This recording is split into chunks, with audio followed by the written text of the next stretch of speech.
अस्सलाम वालेकुम dear students.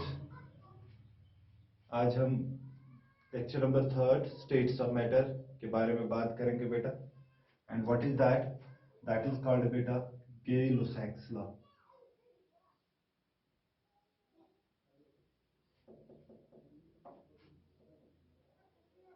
जैसे कि आपको पता है कि पहले दो लेक्चर्स में हमने बॉयल्स लॉ और चार्ल्स लॉ डिस्कस किया था, और उसके साथ साथ हमने न्यूमेरिकल्स भी उनके किए थे। थोड़े थोड़े न्यूमेरिकल्स किए थे और मैंने आपको कहा था कि आप घर में देख लीजिएगा। अगर आपको कोई न्यूमेरिकल नहीं आ सकती है तो आप मुझे रिपोर्ट कीजिएगा। जो आज का हमारा टॉपिक है बेटा, that is another gas law, and that gas law is called बेटा गे-लुसैक्स लॉ। इस लॉ को हम दूसरा नाम भी कहते हैं। This law is also called Amontons law. Amontons law, इसको हम एमोंटन्स लॉ भी कहते हैं बेटा। This law was proposed by गे-लुसैक।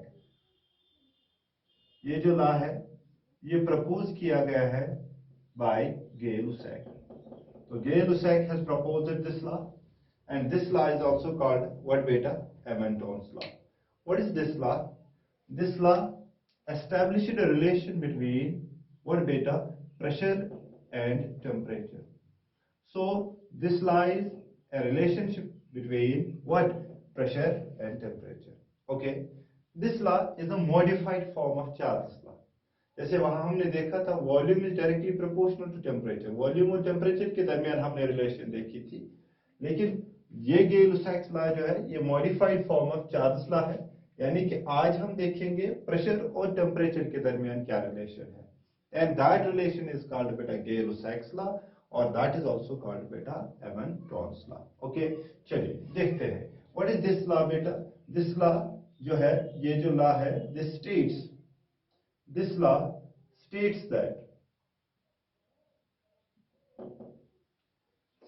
that comma inverted commas begin, the pressure of a gas, the pressure of a gas at constant volume, at constant volume, at constant volume is directly proportional to, is directly proportional to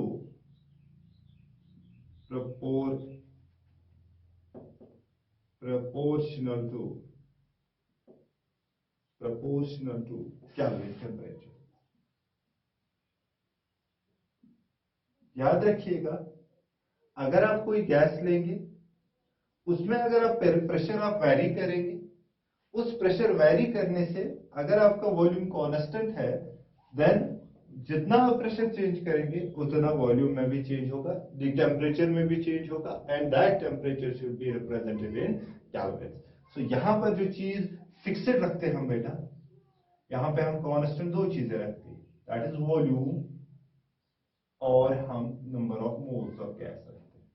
amount of gas हम हर जगह हर किसी gas law में constant रखते हैं, चाहे वो गे-लुसैक हो, चाहे वो चार्ल्स लॉ हो, चाहे वो बॉयल्स लॉ हो बेटा।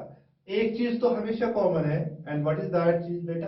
दैट इज बेटा नंबर ऑफ मोल्स। बट यहां पर अब आप क्या रख रहे हैं कांस्टेंट बेटा? वॉल्यूम। बॉयल्स लॉ में आप टेम्परेचर कांस्टेंट रख रहे थे, और चार्ल्स लॉ में आप कौन सा चीज वॉल्यूम कांस्टेंट रख रहे थे बेटा? आप प्रेशर वॉल्यूम कांस्टेंट रख रहे थे। अब यहां पर जो आप कांस्टेंट रखेंगे वो चीज क्या होगी बेटा? That will be volume. So the Gay-Lussac's law या Amontons law states that the pressure of a gas at constant volume, जब आप कांस्टेंट वॉल्यूम पे किसी भी गैस का प्रेशर आप चेंज करेंगे तो उसकी वजह से टेम्परेचर में भी चेंज हो जाएंगे, directly proportional to Kelvin temperature. What is this law called beta? This is called Gay-Lussac's law, or this is called Ementon's law. Okay, so you can write down it.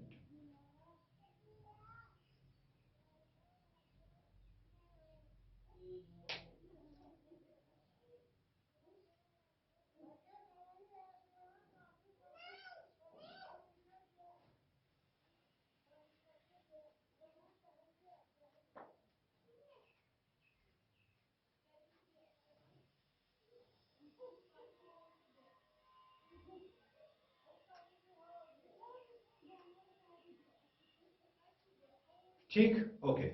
अगर हम इसी गै-लुसाक्स law की mathematical form देखेंगे, जरा देखिए क्या कहा था आपने लोग बेटा। आपने कहा था कि जो प्रेशर होता है किसी भी गैस का at constant volume that is directly proportional to it is temperature but in kelvin. Okay, तो हम लिख सकते हैं mathematically P of a gas is directly proportional to T, but this T should be in beta Kelvin. So we can write P is equal to beta K of T. ये लिखेंगे बेटा। Okay, what is this K? Where K is constant of proportionality. Constant of proportionality. आपका जो K यहां पर आ रहा है बेटा, उसको हम कांस्टेंट ऑफ प्रोपोर्शनैलिटी कहेंगे। ठीक है, लेकिन इसमें खुसूसी बात जो है, ये जो K आपका है बेटा, याद रखिएगा हमेशा के लिए, K डिपेंड्स अपॉन, K का वैल्यू जो है that depends upon, K depends upon तीन चीजों पे डिपेंड करता है बेटा। ए, वॉल्यूम ऑफ गैस,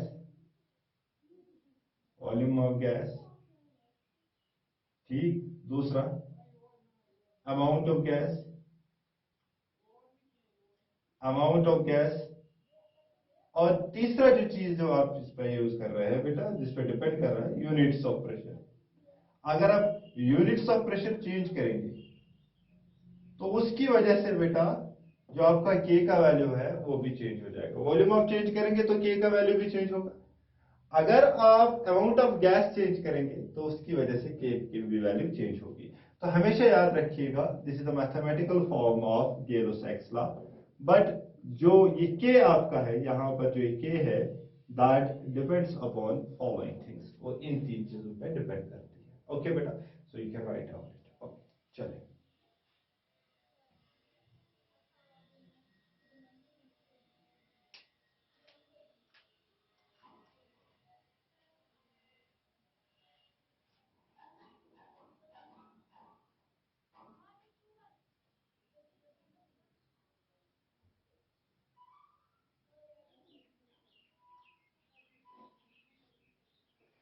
ओके, चलिए देखिए बेटा, ये गै-लुसाक्स लॉ है, या जिसे हम एमेंटोन्स लॉ कहते हैं बेटा, इसकी मैथमेटिकल इक्वेशंस कौन कौन सी बन सकती है बेटा, जहां से हम ग्राफ्स पे ड्रा कर सकते हैं। चलिए जरा देखिए बेटा प्लीज। आपकी पहली इक्वेशन जो मैंने डिराइव की है, that is P is equal to KT, this one equation. दूसरी इक्वेशन बन सकती है P by T is equal to K, ये दूसरी इक्वेशन भी बन सकती है बेटा। ओके, यहां पर तीसरी इक्वेशन भी बन सकती है बेटा। अगर आप प्रेशर को P1 रखेंगे तो उस वक्त टेम्परेचर कितना होगा बेटा, T1 होगा। और अगर आप प्रेशर को चेंज कर रहे हैं P2, तो आपका टेम्परेचर जो है वो T2 बन रहा है। ठीक है भाई, ओके, ये और एक इक्वेशन बन गई। तो आपके पास जो इक्वेशंस है वो तीन किस्म की इक्वेशंस है for Gay-Lussac's law. There are three equations for Gay-Lussac law. P is equal to KT, P by T is equal to K, and P1 by T1 is equal to P2 by T2. इस पे बहुत सारी numericals आपको मिलेंगे। This is a very important one. और जो आपको numericals मिल रही है वो इस वाली इक्वेशंस पे मिल रही है। ठीक है ना बेटा? ओके, चलिए इसका ग्राफ देखते हैं बेटा। ठीक है, प्रेशर और टेम्परेचर के दरमियान जरा देखिए, ये आपका टेम्परेचर है बेटा, ये आपका प्रेशर ऑफ गैस है। Pressure is directly proportional to temperature. पहले तो कुछ प्रेशर होगा, पहले भी कुछ टेम्परेचर होगा, तो ये ग्राफ जीरो से स्टार्ट नहीं होगा, ये यहां से स्टार्ट होगा। So this will be the graph for this. Okay बेटा, चलिए, सो this is for this one. Pressure और टेम्परेचर के दरमियान जो ग्राफ दिख रहा है गै-लुसाक्स लॉ में, वो इस प्रकार का होगा। अब क्या रख रहे हैं आप कांस्टेंट बेटा, volume, then this is called बेटा, this line is called isochore. So this is called isochore. So the graphs of Gay-Lussac's law are called isochores. ठीक है, जैसे आप बॉयल्स लॉ में क्या कह रहे थे, आपने क्या रखा था वहां पे कांस्टेंट बेटा, टेम्परेचर, तो आपने कहा था आइसोथर्म। और चार्ल्स लॉ में आपने कांस्टेंट क्या रखा था, प्रेशर, तो आप कहेंगे आइसोबार उस वक्त। ठीक है ना, चलिए इस वाले पे क्वेश्चन करेंगे बेटा, जरा देखिए। P by T अगर हम लेंगे एक साइड से, ओके, और दूसरे साइड से हम बेटा लेंगे T या P लेंगे। चलिए P लीजिए, तो ये हमेशा जो ग्राफ होगा वो इस प्रकार का होगा, बिकॉज द कांस्टेंट, ये आपका कांस्टेंट निकल रहा है, ठीक है ना। कुछ भी करो आप, अगर ये चेंज करोगे तो उसकी वजह से ये चेंज होगा, तो ये ओवरऑल चेंज हो जाएगा, यानी कि ये कॉमन रहे, कांस्टेंट रहेगा, ये भी कांस्टेंट, ये भी कांस्टेंट, तो ग्राफ कांस्टेंट रहेगा। ओके, चलिए, so these are the two graphs, so this is also called isochore. Okay, so you can write out, so these are the two graphs for these two equations. अभी हम और graphs discuss करेंगे, वो आगे देखेंगे। चलिए जल्दी से,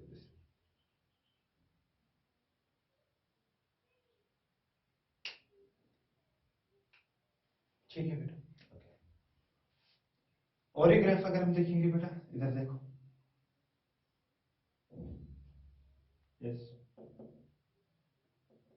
और हम इस प्रकार का ग्राफ देखेंगे, P और 1/t का उल्टा ग्राफ देखेंगे, तो उल्टा तो ये ऐसे आएगा बेटा, ठीक है। P और 1/t के लिए ग्राफ ये रहेगा, बिकॉज इनवर्स रिलेशन, ठीक है। यहां से ये डायरेक्ट रिलेशन है, यहां से ये कांस्टेंट है। Okay, so these are the three graphs for what बेटा, these are the three graphs for Gay-Lussac now, so you can write down। चलिए,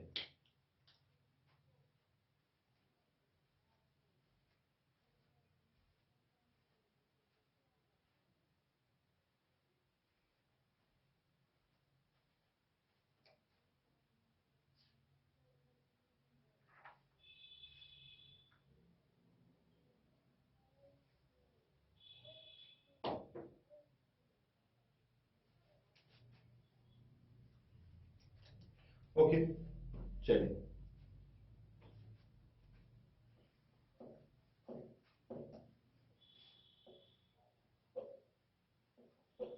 so far we have discussed three laws in gaseous state।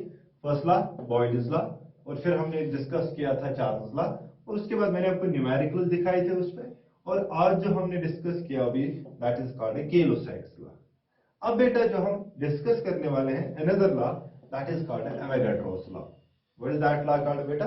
Avogadro's law. So let us see now another law that is called Avogadro's law. Avogadro's law. This law is actually the relation between amount of gas and volume. याद रखिएगा, ये जो relation है बेटा, ये law जो है, ये आपको एक रिलेशन एस्टैब्लिश करके देगा, किसके दरमियान? अमाउंट ऑफ गैस और वॉल्यूम ऑफ गैस के दरमियान। This law was proposed by Amedeo Avogadro. ये लॉ प्रपोज किया गया एक इटालियन केमिस्ट ने, जिसका नाम था Amedeo Avogadro. Amedeo Avogadro. What is this law states? ये लॉ हमें बताता क्या है? ये लॉ कहता है कि अगर आपके पास, ये लीजिए बेटा, ये आपके पास एक डब्बा है, ये आपके पास दूसरा डब्बा है, और ये आपके पास तीसरा डब्बा है। नजर रखिएगा बेटा, at standard conditions of temperature and pressure, अगर आप स्टैंडर्ड कंडीशन रखेंगे टेम्परेचर और प्रेशर की, तो कोई भी गैस अगर आप लेंगे तो equal volumes of all gases contain equal number of molecules, यानी कि amount of gas irrespective of nature of gas is dependent upon volume of the gas but at standard temperature and pressure। इसका मतलब ये हुआ कि जो volume है किसी गैस का या अमाउंट ऑफ गैस जो है, irrespective of the nature of gas, कोई भी गैस अगर आप लेंगे, that will be dependent upon, वो किस पे डिपेंड करेगा? that will depend upon the volume of the gas। मगर खास ख्याल रखना है, we should have to take the condition standard, that is standard temperature and pressure। so this law is defined at STP और NTP। याद रखिएगा इस चीज को बेटा। this Avogadro's law जो है बेटा, we can explain it, we can define it only at STP or NTP। what is this STP or NTP? STP means when the temperature is equal to 0 degree centigrade and the pressure is equal to 1 atmosphere। जब भी ये conditions होंगी तब हम कहेंगे it is standard temperature and pressure. इस वक्त अगर आप कोई भी गैस लेंगे तो उसके जो वॉल्यूम होगा that will be equal to the number of molecules, यानी कि amount of gas, for example आपने अमोनिया ले लिया, आपने कार्बन डाइऑक्साइड ले लिया और आपने हाइड्रोजन ले लिया, 3 डिफरेंट गैसेस लिए। जब आपने एसटीपी टाइम रखा, जब आपने एसटीपी कंडीशन ली, तो आप याद रखिएगा जिसका जिसमें अमाउंट होगा उतना इसमें भी अमाउंट होगा, उतना इसमें भी अमाउंट होगा, जितना इसका वॉल्यूम होगा उतना इसका भी वॉल्यूम होगा, और उतना इसका भी वॉल्यूम होगा। So these will be equal to one another, but this condition will be only applicable when the conditions are standard temperature and pressure. What is standard temperature? 0 degree centigrade or 273 Kelvin, और बेटा pressure कितना होना चाहिए? 1 atmosphere. Okay बेटा, so we can write down. कैसे लिख सकते हैं हम इसको बेटा? एवोगाड्रोस लॉ को कैसे लिख सकते हैं? आया समझ बेटा आपको? चलिए लिखेंगे क्या बेटा, जरा देखो क्या लिखेंगे। लिखिएगा, इट स्टेट्स दैट, ये लॉ क्या कहता है? It states that comma inverted comma, equal volume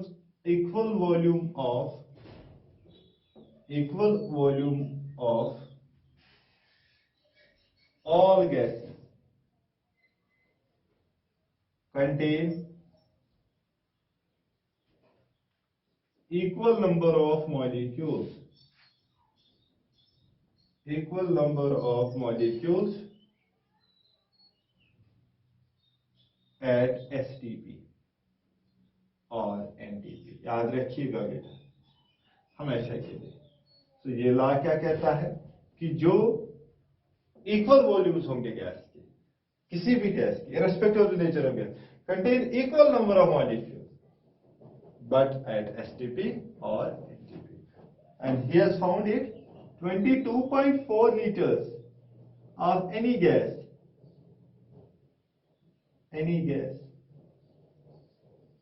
is equal to beta Na number of molecules, that is equal to Avogadro's number of molecules.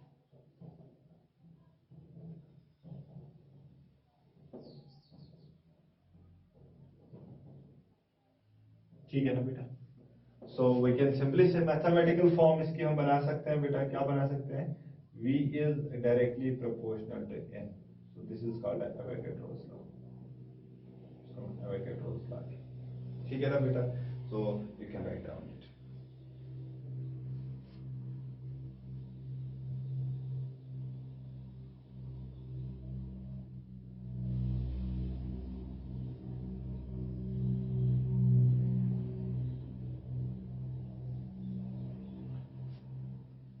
So this is called Avogadro's law, but this law is defined only at STP or NTP. The temperature is 0 degree centigrade and the pressure is 1 atmosphere, and that volume comes out to be 22.4 liters of gas, that is equal to 6.02 into 10 raised power 23, और इतने molecules होंगे जिसे आप Avogadro's number कहते हैं, या simply आप कह सकते हैं V is directly proportional to N, and this is called Avogadro's law. ये एवोगाड्रोस लॉ हम मॉडिफाई कर सकते हैं और इसको हम डेंसिटी की शेप में ला सकते हैं बेटा। जरा देखिएगा प्लीज।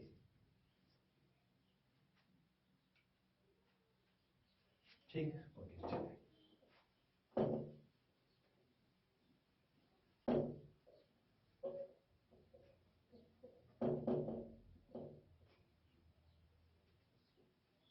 जरा देखिए बेटा please.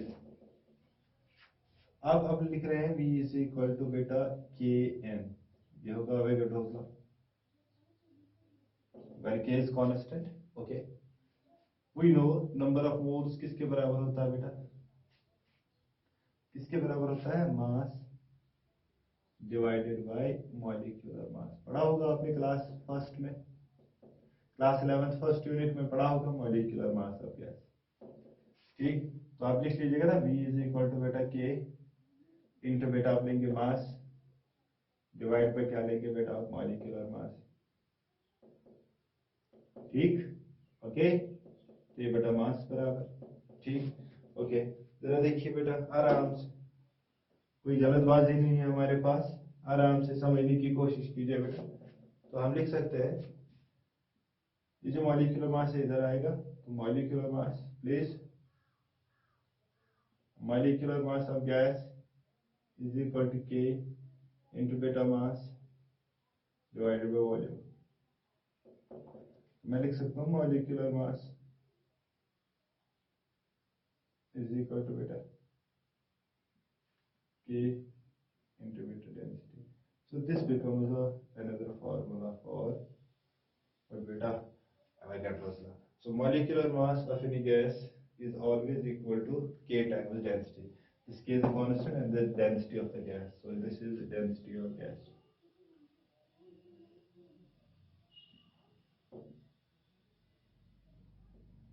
So this is the most important one. You can write on it. Okay.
चलिए बेटा, okay. Now we will see the numericals.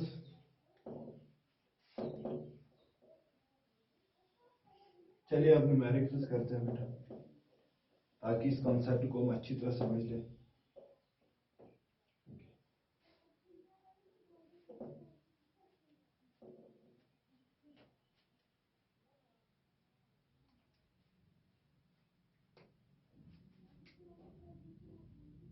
Question number 1.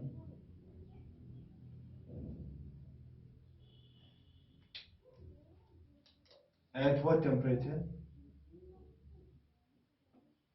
At what temperature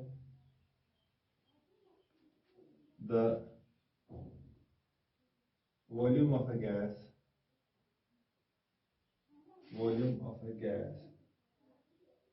doubles? ठीक है ना?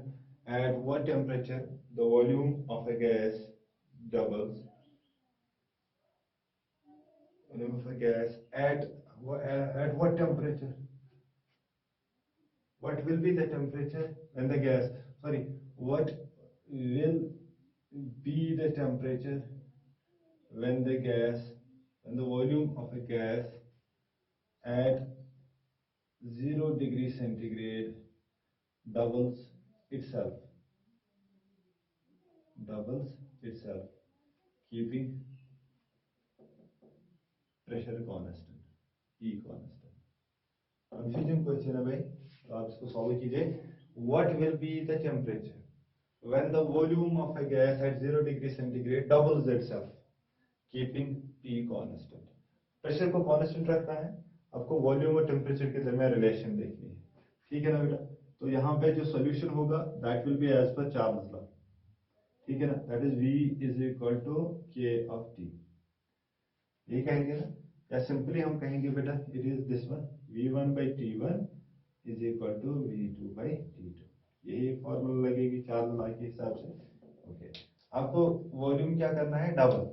वॉल्यूम डबल हो जाएगा तो V1 is equal to twice V1 divided by आपको कितना टेम्परेचर लेना है? पहले तो at 0 degree centigrade doubles itself. What will be the temperature when the volume of a gas at 0 degree centigrade double itself? तो यहां होगा 0, तो यहां क्या होगा बेटा? यहां आप निकालिएगा ना, क्या होगा? T2 होगा. ठीक, ये 273 होगा. V1 divided by 273 in Kelvin, that is equal to 2V1 divided by T2. Answer तो T2 होगा. 2 3 are 6, 2 7 are 14, 2 2 are 4 5. ये होगा बेटा 546 Kelvin. Okay, you can write down.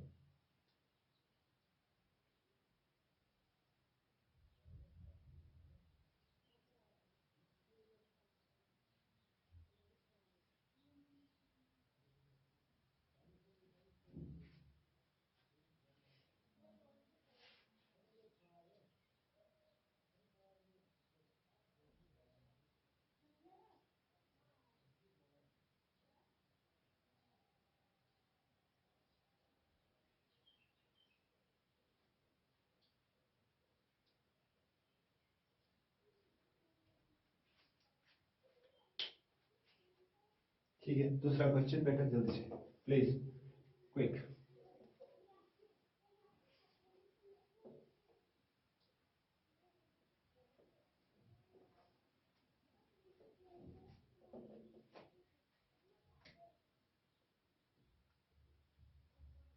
The 20 ml H2 gas at 15 degrees centigrade is heated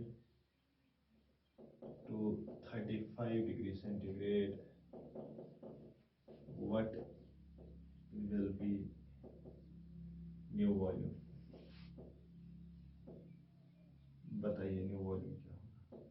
तो ये V और T के दरमियान रिलेशन है, that is Charles law, that is V1 by T1 is equal to V2 divided by T2। Simple है ना बेटा। V1 क्या लेंगे आप 20 ml, T1 कितना लेंगे 273 प्लस 15 आप लेंगे क्योंकि कैल्विन में लेना पड़ता है। V2 कितना है बेटा निकालना है आपको, और ये कितना होगा 273 प्लस 35 आप लेंगे। ठीक, सो ये होगा 20 बाई, अगर 5 3 8 7 और 1 8 200, ये 5 3 8 7 3 10 308। सो इसको डिवाइड कीजिए तो आपको मिलेगा 20 divided by 288 into 308। What will be the answer? That will be none. Okay, जल्दी कीजिए। I think that will be 21 point कुछ 21.58 है। तो ये आप देख सकते हैं, ठीक है ना। इस तरीके से क्वेश्चन जो आएंगे आपको, आप इंशाल्लाह उनको आराम से करेंगे। ठीक है, in next topic we will go for ideal gas situation और ग्राम्स लॉ ऑफ डिफ्यूजन और Dalton's law of partial pressures हम पढ़ेंगे। ओके, अल्लाह हाफिज, अस्सलाम वालेकुम व रहमतुल्लाह।